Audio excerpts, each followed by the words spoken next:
asalaamaaleykum suñu mbokki internet yi ñu ngi leen di ziar bu baax ñuy safoo ko sagoo seen chaîne bi di Makane bi TV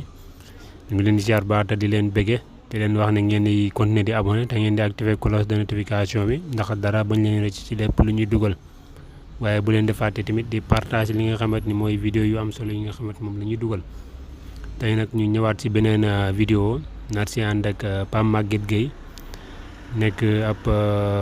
journaliste wala présentateur nekk fële sa Walfadjri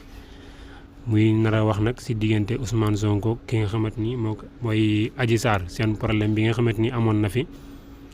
tey nag mu nar a ñëw nee na maanaam bëri na ay émission yoo xamante ni mi ngi am foofu noonu gars yi di ko jënd du dara pour defuñ ko dara pour lu dul maanaam di yàq deru Ousmane Sonko bi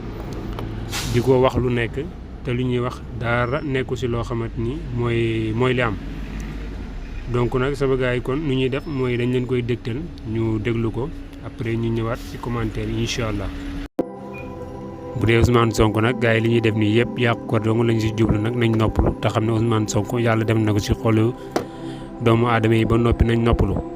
di kàddu yi ki nga xamante ni mooy Pape Maguette Gueye nekk journaliste comme wala présentateur di yeewu foofu sa kër googu nga xamante ni mooy Walfadjri kon mbokk yi tey loolu lañ leen vidéo boobu lañ leen indiloon tey. ñu ngi leen di jox dig daje ci beneen vidéo incha allah waaye laata loolu ñu ngi leen di wax ngeen di continuer di abonné day activer cloche de notification bi ndax dara bañ leen rek ci lépp li nga xamante moom lañ koy dugal fii nii ci seen bi di Makane bi TV jërë ngeen jëf.